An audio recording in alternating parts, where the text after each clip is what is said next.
Now we have Corey Kilgannon. We have in duplicate today. Speak up, Corey Kilgannon. To either side of Malachi sits Corey Kilgannon. We're going to hear now a tune from Corey Kilgannon the Younger, and we'll come back and talk to him, and he'll tell us what he played for us, and we'll talk about why he's here.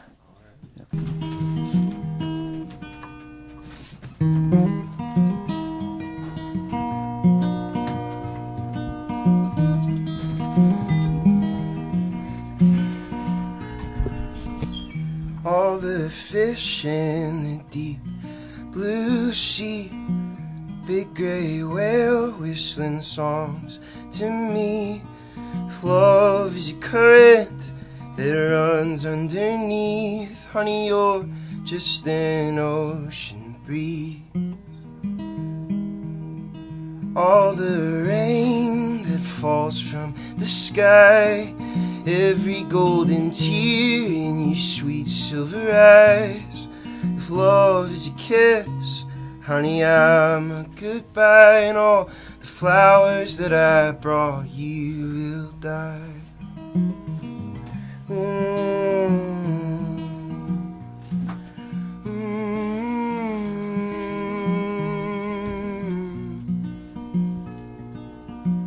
Every star that is floating through space, the freckled constellations on your heavenly face. If time isn't real, I would give you my days, but it is, so it's a waste.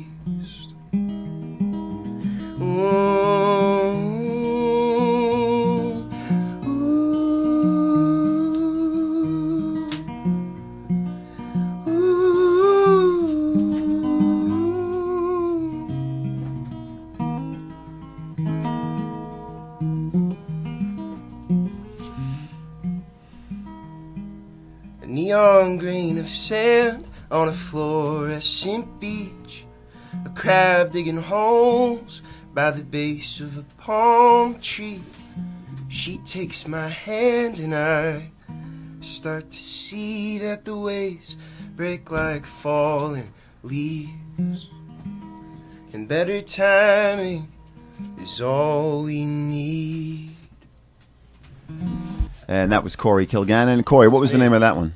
We called that one the Whale Song. I couldn't think of a good title. Is that a rather new? Is that a newer composition? It is a newer one. Yeah. So you play your own stuff. I mean, basically, you don't. 100%. Yeah. Well, the 99%.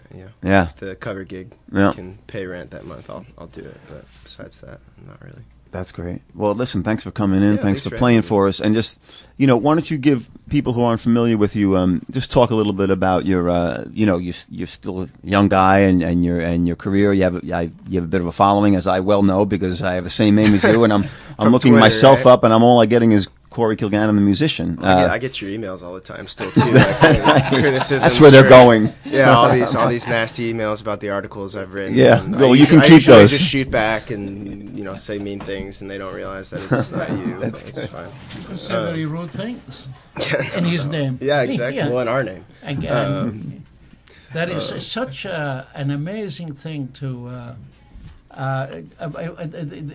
Kilgannon is one name and Corey is another, but putting them together, I think it must be the only two in the whole world, I would think. We just may be. I wonder. Yeah, no, I thought I would. Yeah, I was surprised when I heard it, and then, but so as far as a musician, I mean, you're traveling, you're on the road an awful lot. I mean, I'm always because now I follow you and I see you're. I mean, it must be all 365 days a year. It seems like you're playing all these different places, and people just saw you, and people can't wait to see you at another spot. I mean, so just talk about like the kind of gigs you get and how you get to them, because remember the last time you came to New York and I saw you in Brooklyn and you were traveling with a few other musicians who you perform with, and they perform separately, and you guys are all piled into the small car, packed in your stuff, and you're staying at people's places. I mean, this is like the way you do it when you're breaking through, right? You're breaking in. Sure. So I mean, I started. I mean, I went on my first tour per se when I was a senior in high school. Literally, just drove up the coast with a buddy with our guitars, played for probably 4 people every single night,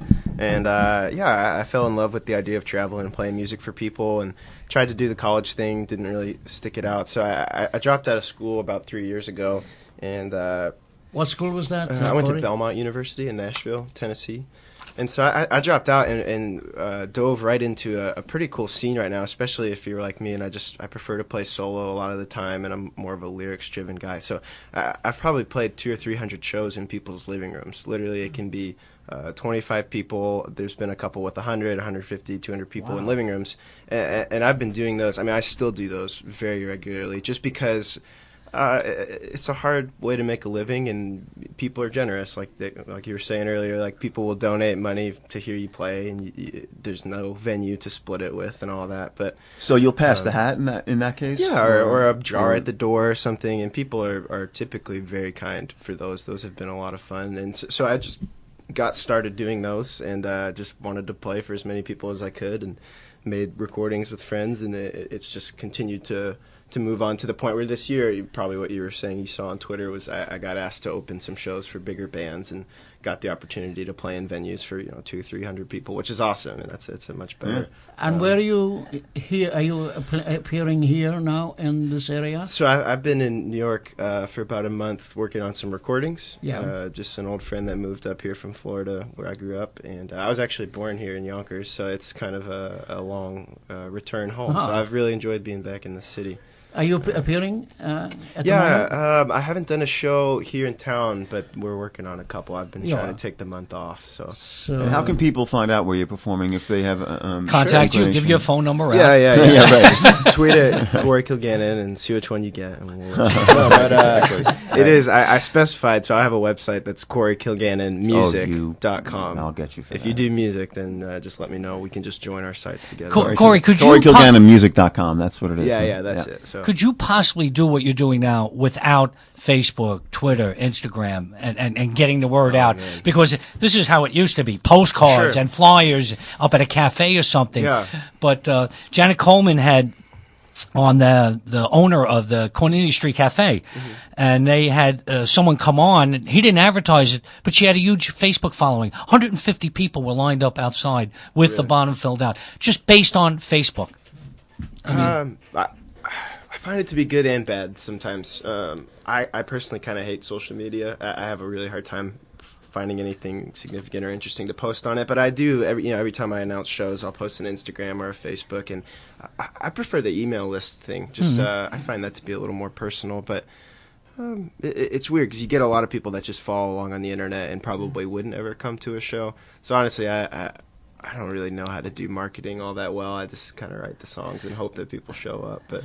And you talk about performing in people's homes and these like kind of less traditional, less conventional, or even less formal ways of like it's not a gig in a club or not at all. How do you coordinate that? I mean, is there a network of people who say like I'll host you and I have like 50 friends who want to see you? No. Or how does that work out? There's things like that exist, and a lot of them are really do a good job.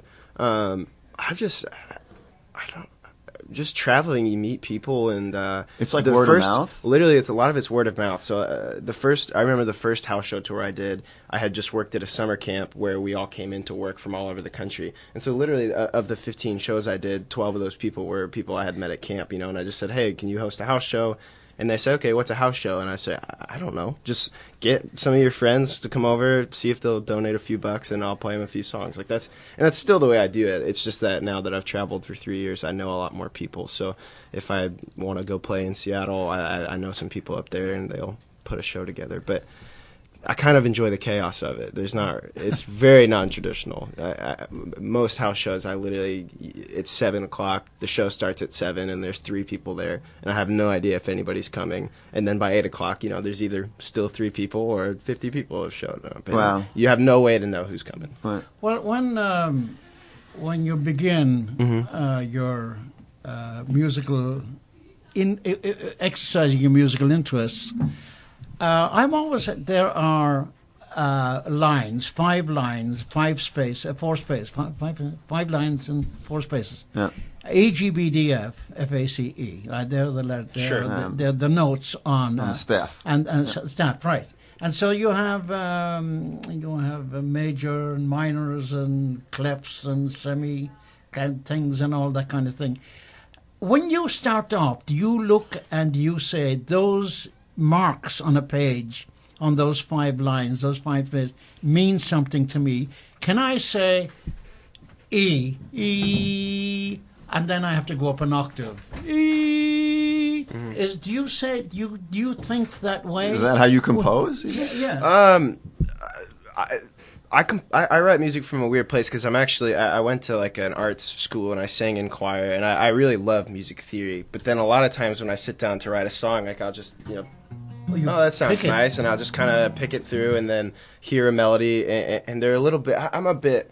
Because I went to songwriting school actually, and I butt heads with my teacher a lot because I see it as a lot more of this mysterious process for at least me, because I know how to play the guitar, I know music theory, and I know all this stuff, but a lot of times it feels like the song is kind of floating around up here already, and I just have to spend enough time up here to find it. If that makes any sense. Well, can you write out that song then on paper with the staffs? And I could. I don't usually, just because I don't need it. But when we have string players come in, I usually get help, and we'll write out the parts and write out the chart. I just. And can you write then? If you have to have arrangements for more than guitar, how do you do? Say if you need a harp or a flute or a tin whistle or something. How do you do that? Recently, I actually literally crossed paths with a random friend of mine. His name is Alex Lunardoli. He lives in Brazil now, but he and I will sit together, and he went to school for arranging and composing, and a lot of my more recent records have been very heavy on like string quartets and cinematic instruments and stuff, and he's a brilliant mind, so I trust him to do most of it.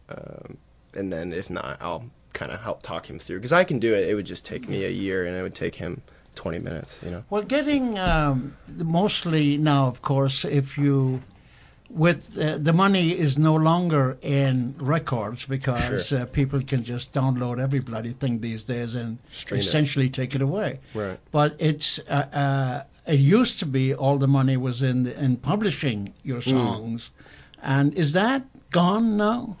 I wouldn't say it's gone. I would say that I don't probably make the type of music that people are looking for that. I did I have a small like licensing company that is looking for film and TV stuff, and so I'll make maybe a couple $100 a month off that. Have you had interest or a film I had picked up one. a tune, no, not a film. I had one song on a Reed's Jewelers commercial, which was great. It paid for food for a month or two. It was great. So but it's definitely. I could see your songs being in films. We aim for that, and I hope someday to do that. But the money thing, I mean, you can't really. I don't think you can really create a lot of great art. I love making money, but I don't. Right now, I just don't have a house, and I bum around in my car because I love making the music, and I'm a young guy. Well, talk about how do you travel? Do you travel 4-star hotels, or how does it work? How do you? How do you get by doing that? I have a little hybrid, so gas is cheap, and then, like I said, like a lot of towns, I'll know somebody, or literally, I was in Pittsburgh a month ago, and I had never done this, but I wanted to give it a try. So from stage, you slept at the end under of the my bridge. set. No, I haven't done that yet. From stage at the end of my set, I said, hey, me and my friend have nowhere to stay. Random crowd of people in Pittsburgh, could have gone very horribly, but and what happened? No, a nice fella came up and offered us to stay with him, and we did it, and it worked out well. You're a troubadour, man. Yeah, but just as long as you're conscious, just people are kind. That's what I've learned. Yeah, but listen, can we impose on you for something else, and just tell us what you might? Oh, so we're just gonna. We're gonna get a better mic here, so okay. good. Do we want another set? I don't really have any happy ones. What kind of? Whatever you want. Everything. WBAI, don't worry about that. Misery, please. We want misery. No, whatever you want to play is fine. Yeah, it's I good. think this one will be fun. Just can't say any of those words, right? Right. Yep. He's looking over at the list right now. I've actually got a song with number 7 in it. Is that right? Oh, so you tune into a low D, huh? Or you're just changing the tuning a little bit. Yeah, I just went down to D there. Yeah, okay. So this one's called The Rhine. I wrote this, speaking of troubadour, I went over to Germany for about a month with a friend he's a photographer, and am I here? So the guitar here, is this good? Or just both of them? All right, here we go. I'll just kind of do that. There we go. And we literally just wandered around on the trains and wrote songs and took pictures, and this is one of the songs that came out of that. So.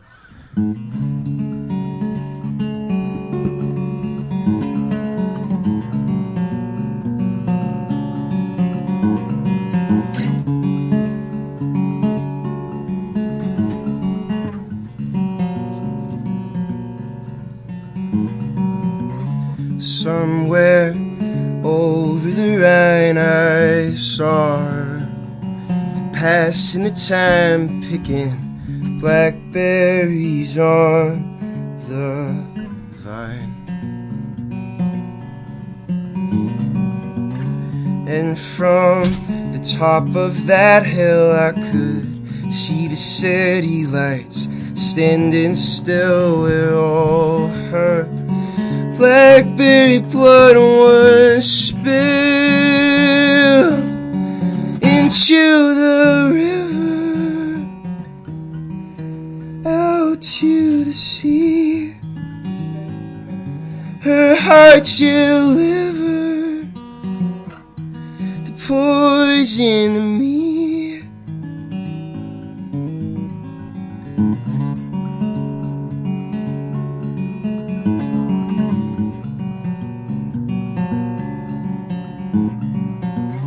Hours pass by the chime cathedrals, keep us in line for the altar where her blood runs red wine.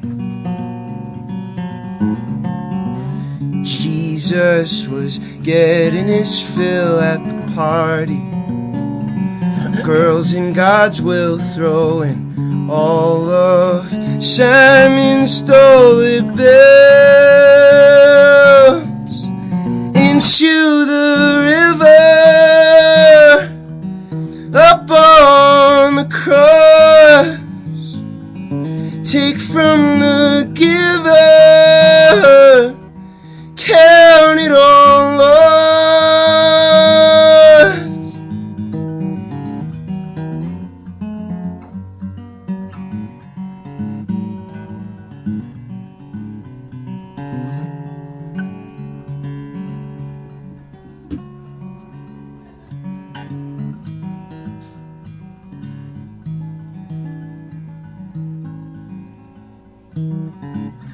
My brother having a beer and driving the car just like everyone feared when the tire hit the curb, and in the rear view the guardrail disappeared into the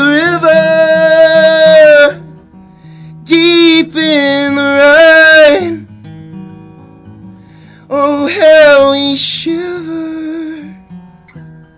the day that he died.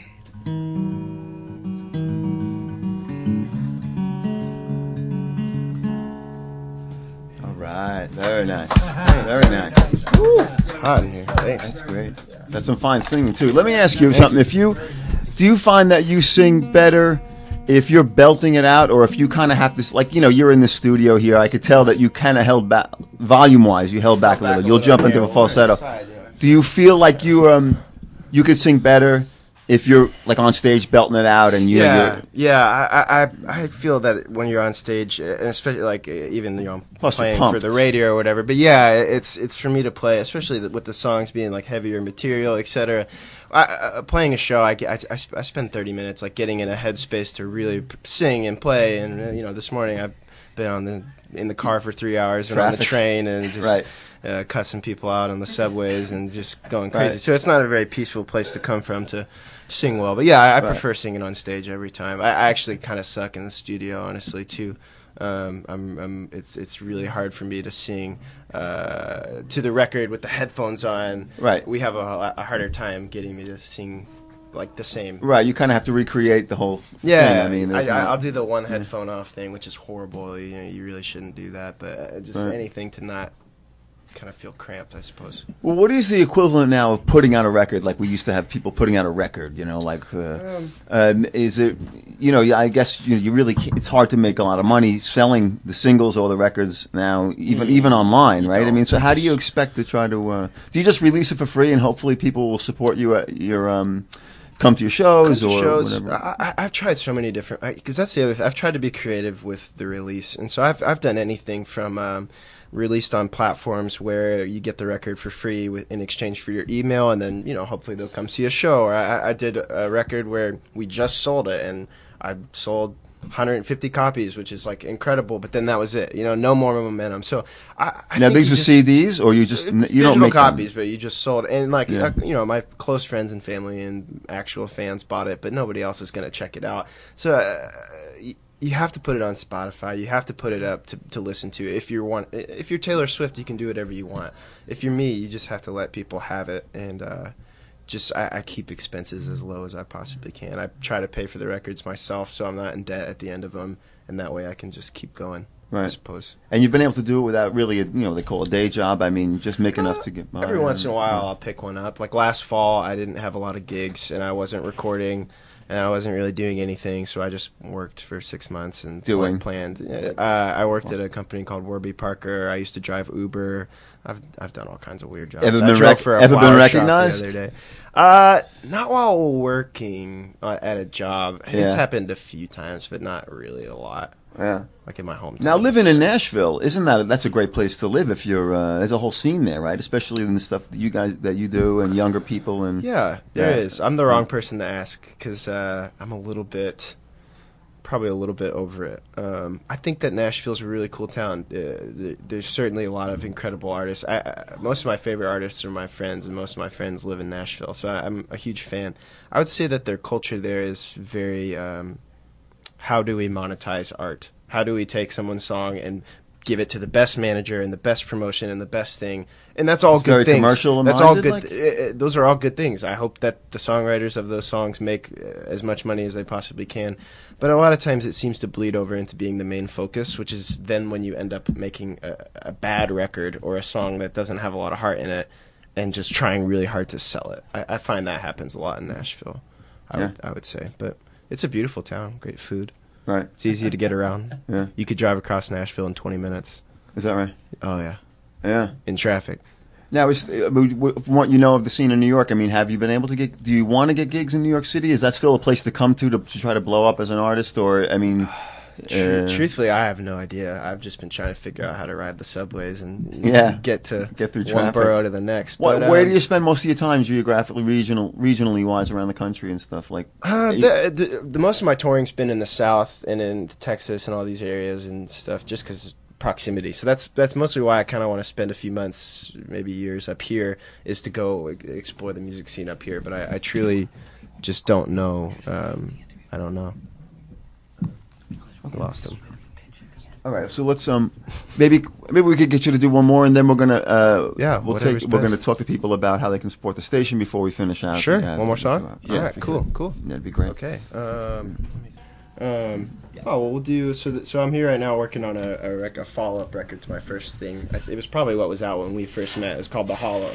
Yeah. And Right. I can't really play anything off the new one yet because I don't know how to play it on the guitar. We did it mostly from the piano, but. This is an old one called The Hollow, and we're here working on The Hollow 2 right now, so we'll see what happens someday. But here it goes.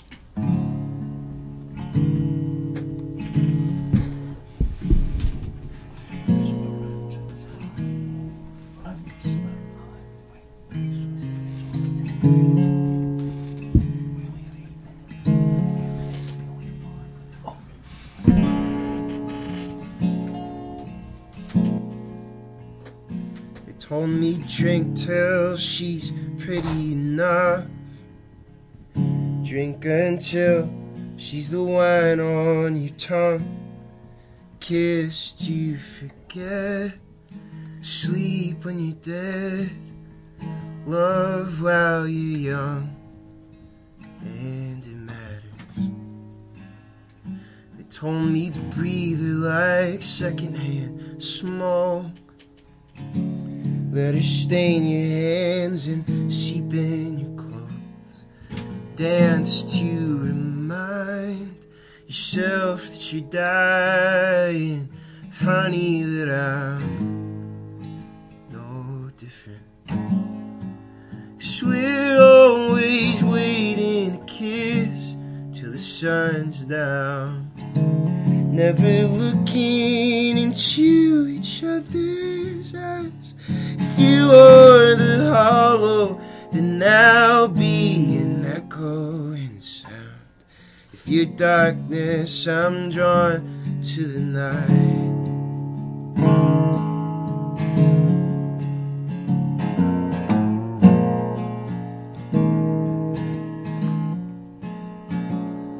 We nothing but swings at a park. Just kids making out in the dark, hiding from wars we claim to fight for one another.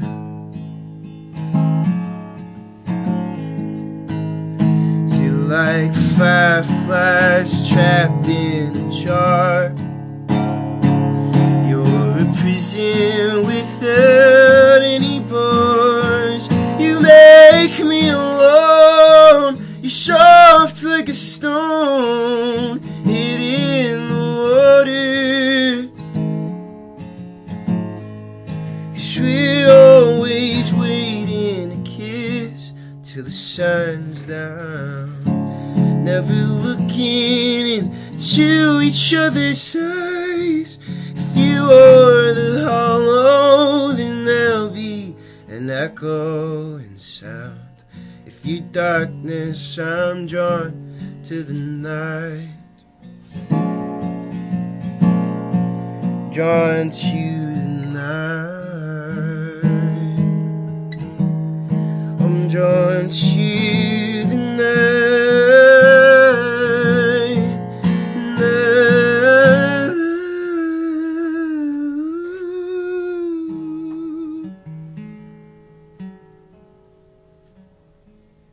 Are you still feeling empty tonight?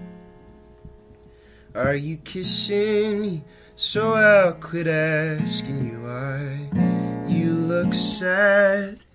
Or if you'd wanna come back here in the morning. 'Cause darling, I'd kiss you in broad daylight. Take a long, hard look in your eyes. You are the hollow, but now I write echoless songs. You're the darkness where I found the light. Thank you. Yeah. Well done.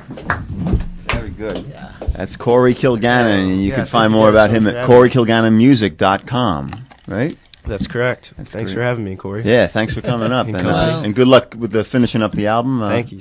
Yeah.